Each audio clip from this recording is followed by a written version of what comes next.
नमस्कार, आप देख रहे हैं न्यूज़ वन इंडिया और मैं हूं स्वाति चौरसिया और अब खबरें विस्तार से। पहली खबर गाजियाबाद से। नामी कंपनियों की नकली किताब छापने वाली प्रेस पकड़ी गई है। आपको बता दें, पुलिस ने 4 करोड़ की नकली किताबें बरामद की हैं। छापे में स्पेक्ट्रम बुक्स, मैक्रो हिल समेत कई नकली किताबें बरामद हुई हैं। पुलिस ने प्रेस को सील कर दिया है और आरोपी को गिरफ्तार कर लिया है। आस मोहम्मद नाम का शख्स प्रिंटिंग प्रेस का मालिक है। ट्रॉनिका सिटी थाना क्षेत्र में औद्योगिक इलाके का ये पूरा मामला बताया जा रहा है।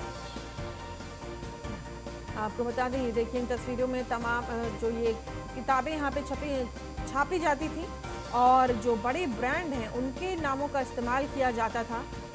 और पुलिस ने 4 करोड़ की नकली किताबें बरामद की हैं। घटनास्थल से छापे में स्पेक्ट्रम बुक्स, मैग्रॉ हिल समेत कई नकली किताबें बरामद हुई हैं। पुलिस ने प्रेस को सील कर आरोपी को फिलहाल गिरफ्तार कर लिया है।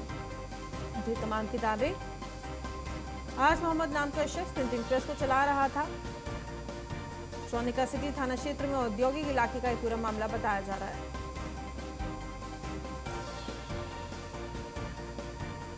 पुलिस ने 4 करोड़ की नकली किताबें बरामद की हैं मौके वारदात से। और छापे में आपको बता दें, ये तमाम, ये देखिए किस तरीके से एक बड़ी संख्या में, भारी संख्या में यहाँ पर किताबें रखी हुई मिली हैं। किताबें जिनकी छपाई हो रही थी, वहाँ पे प्रिंटिंग प्रेस चल रहा था। 4 करोड़ की किताबें वहाँ से जब्त की हैं पुलिस ने। नामी कंपनियों की नकली किताबें छापने, यानी कि जो ब्रांडेड कंपनियां हैं जिनकी रॉयल्टी लगती है, उनकी किताबें यहाँ पे छापी जा रही थी।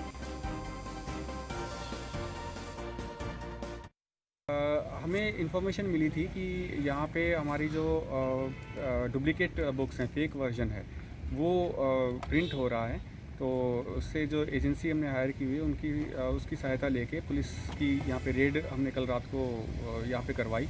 तो पता चला यहाँ पे काफ़ी सारी, लगभग मतलब करोड़ों की यहाँ पे बुक्स थी, जिसमें हमारी और कुछ और भी पब्लिशर्स थे, उनकी बुक्स यहाँ पे प्रिंट हो रही थी। कितनी कंपनियों के ये बना रहे थे डुप्लीकेट? ये वैसे तो 6-7 कंपनीज़ का था, लेकिन जिन कंपनीज़ ने कंप्लेंट किया था तो उसमें 4 कंपनीज़ थी। कौन कौन सी थी? स्पेक्ट्रम बुक्स था, लेक्सिकन था और मैक्रोवेल था और उसके अलावा ओरिएंट। लगभग कितने का माल बरामद हुआ है? लगभग जो माल को अगर हम देखें तो 4 करोड़ के आसपास का माल। अच्छा, फैक्ट्री को क्या सील किया गया है अभी?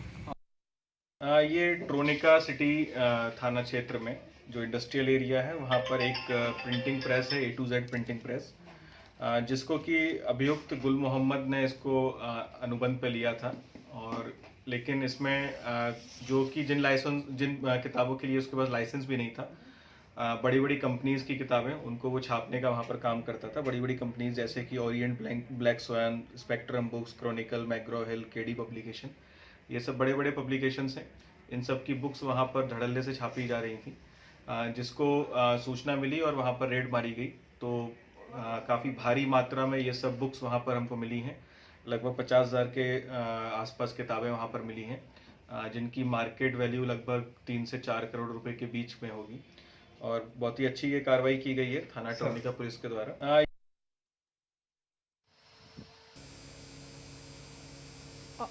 और इसी खबर पर ज्यादा जानकारी के साथ हमारे संवाददाता ऋषभ हमारे साथ जुड़ गए हैं गाजियाबाद से।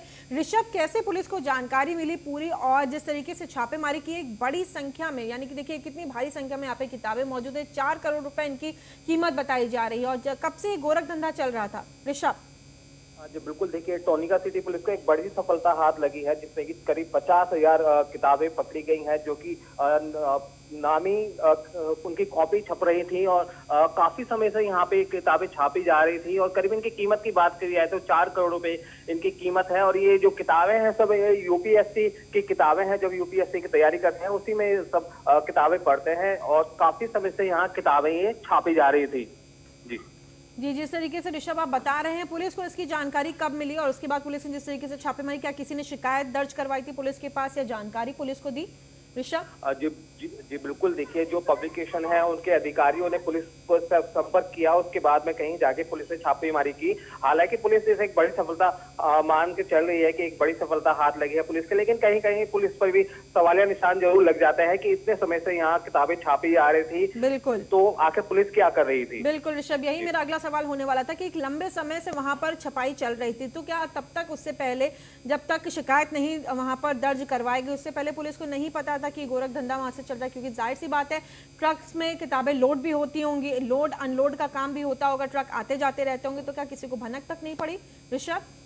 जी बिल्कुल, देखिए इससे पहले बात हम मेरठ की करें तो मेरठ में भी काफी संख्या में किताबें पकड़ी गई थी, नकली किताबें छप रही थी, और अब गाजियाबाद में जिस तरह से किताबें पकड़ी गई है, तो कहीं ना कहीं पुलिस की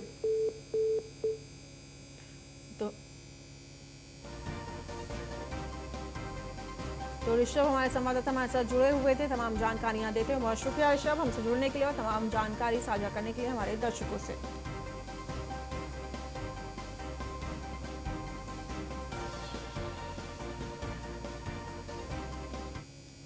और अगली खबर आगरा से। पुलिस और बदमाशों के बीच मुठभेड़ हुई है। पुलिस की फायरिंग में एक बदमाश के पैर में गोली लगी है। बदमाश हरिओम बघेल के पैर में गोली लगी है। सोनू भागने में सफल रहा है। एक बदमाश जिसका नाम सोनू था वो भागने में सफल रहा। सत्ता इलाके के काला महल में 50 साल के व्यक्ति को इन लोगों ने गोली मारी थी। राजत नगर में हाल ही में बैंक लूट भी हुई थी और उसमें भी ये बदमाश शामिल थे। थाना छत्ता इलाके के वाटर वर्क्स के पास ये मुठभेड़ हुई है। तो ये देखिए, पुलिस और बदमाशों के बीच मुठभेड़ हुई है और उसमें एक शख्स के पैर में गोली लगी है। एक जो बदमाश था उसके पैर में गोली लगी है, वहीं दूसरा बदमाश मौका वारदात से और मुठभेड़ के बीच भागने में कामयाब रहा।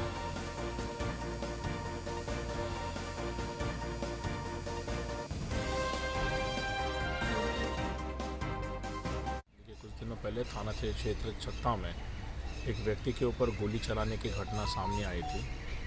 आज एक मुखबिर द्वारा ये सूचना दी गई कि इस क्राइम में जो भी अपराधी शामिल हैं वो आज जीवनी मंडी एरिया में मिलने वाले हैं। इसी सूचना पे विश्वास रखते हुए घेराबंदी नाकाबंदी पुलिस द्वारा की गई और स्वाट टीम भी यहाँ पे मौजूद थी।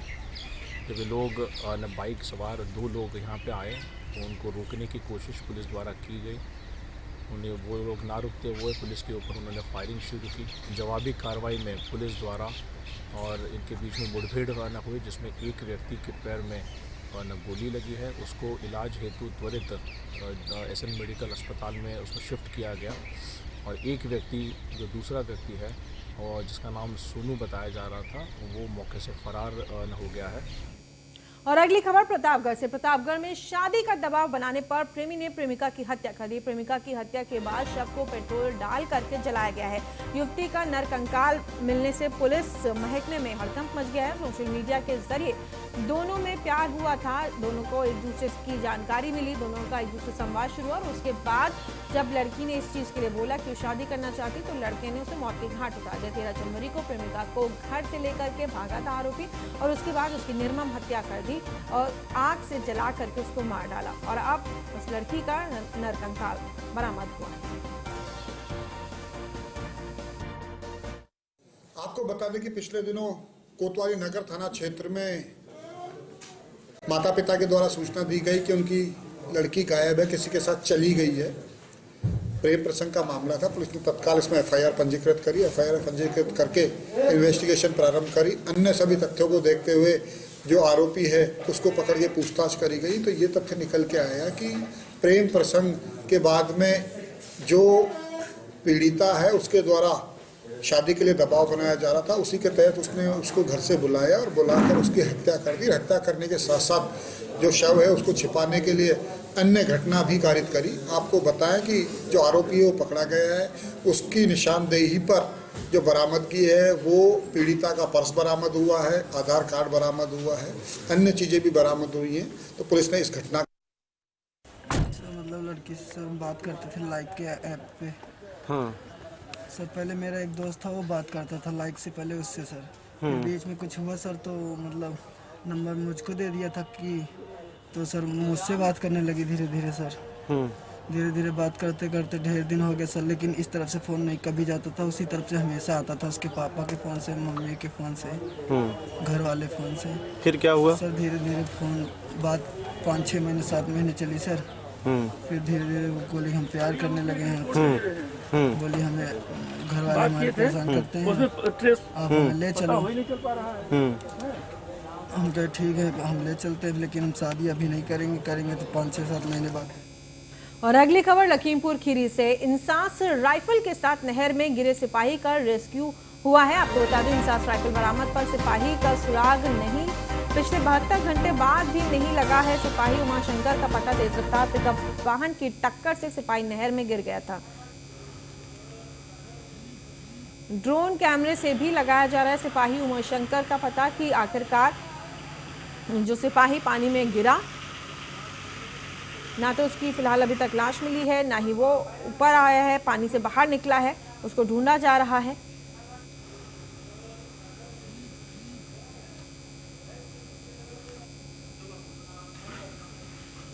पिछले 72 घंटे बाद भी अभी तक कुछ पता नहीं लग पाया है।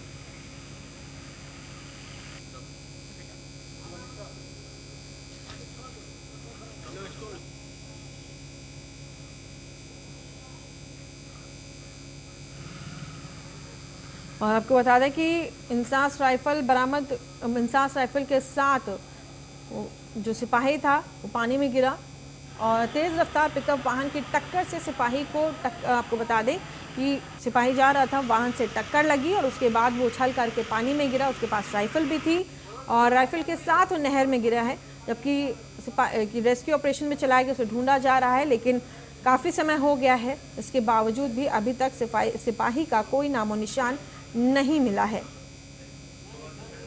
लगातार सिपाही को ढूंढने का काम चल रहा है, कोशिश की जा रही है कि जल्द से जल्द उसे निकाला जा सके, जिस भी स्थिति में वो हो उसको बाहर निकाला जा सके। लगातार उसको ढूंढने का काम चल रहा है, लेकिन अभी तक सफलता हाथ नहीं लगी है।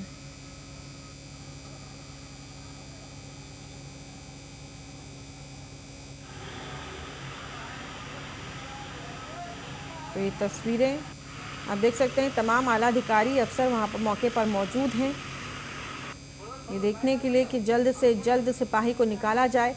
गोताखोरों को भी भेजा गया है। आप देख सकते हैं नाव लेकर के किस तरीके से पानी के बीचों बीच जा करके ढूंढा जा रहा है, लेकिन अभी तक कोई सफलता हाथ नहीं लगी। तो लगातार सिपाही को ढूंढा जा रहा है, लेकिन फिलहाल अभी तक कोई सफलता हाथ नहीं लगी। अगली खबर प्रयागराज से। प्रयागराज में दबंगों के हौसले बेहद बुलंद होते हुए नजर आ रहे हैं। दबंगों ने ट्रैफिक पुलिस को गालियां दी, उनके साथ अभद्रता की। पुलिस ने गाड़ी रोकी तो गालियां, ये देखिए किस तरीके से अभद्रता कर रहे हैं पुलिस के साथ, अपशब्दों का प्रयोग कर रहे हैं। प्रयागराज में दबंगों के हौसले इस तरीके से बुलंद हो गए हैं कि ट्रैफिक पुलिस के साथ भी भिड़ गए और वहां पर पुलिस के साथ गाली गलौज किया। दबंग नहीं छोड़ रहे हैं।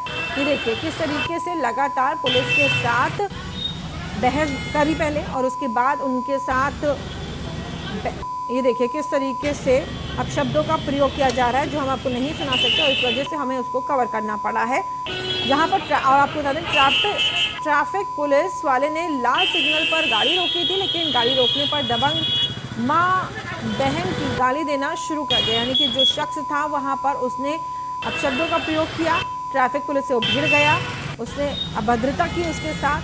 और इन तस्वीर में आप देख सकते हैं कि किस तरीके से सिग्नल तोड़ने के ऊपर जब उसको रोका जा रहा है तो रुका नहीं, बल्कि उल्टा जो ट्रैफिक पुलिस का कर्मचारी था, जो ट्रैफिक पुलिस का जो शख्स ड्यूटी पर तैनात था, उसके साथ ही वो भिड़ गया।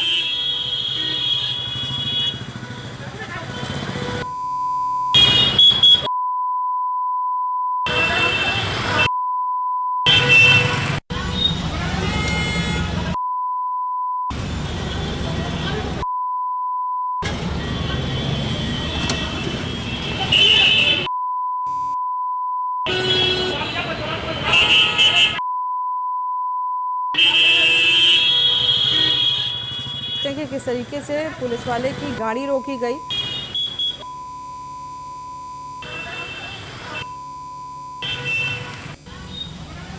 पुलिस वाले ने जब भी गाड़ी रोकी, यानी कि जो ट्रैफिक पुलिस वाला मौजूद था, कैसे उसके साथ अभद्रता करता हुआ नजर आ रहा है गाड़ी में बैठा हुआ शख्स। और राज बहादुर हमारे संवाददाता प्रयागराज से हमारे साथ जुड़ गए हैं। राज बहादुर, देखिए ये पहली बार नहीं हुआ इस तरीके की वारदात ट्रैफिक पुलिस में जो कर्मचारी होते हैं उनके साथ की गई हो। क्या है पूरा मामला, विस्तार से बताइए, और उसके बाद क्या इस शख्स के ऊपर कोई कार्रवाई की गई है? जैसा कि बता दें, ट्रैफिक पे पुलिस की हुई थी। एक दबंग ब्रेजा गाड़ी से जा रहा है जो कि पुलिस को रोकने पर वो रुकता नहीं। जब रुकता है तो पुलिस को गाली देके नवाजता है। अगर बड़ी बात की जाए, अगर इस तरह दबंग प्रयागराज में पुलिस के ऊपर अगर गाली देंगे तो कानून व्यवस्था पे एक बार चिराग लगेगा। जब पुलिस ने रोकने की कोशिश की, रुक कर वो गाली देने चालू किया तो पुलिस ने उसका चालान की प्रक्रिया की है और इसके बड़े अधिकारियों के उस सिपाही ने संज्ञान में डाला है। जी, तो अभी तक कुल मिलाकर के कुछ खास कार्रवाई इसका मतलब नहीं हो पाया है, चालान हुआ है लेकिन उसके अलावा और कुछ नहीं। जैसे कि बता दें, उस दबंग का पहचान अब फोटो फुटेज भी लिया गया है, बड़े अधिकारियों को उसको दिखाया गया है।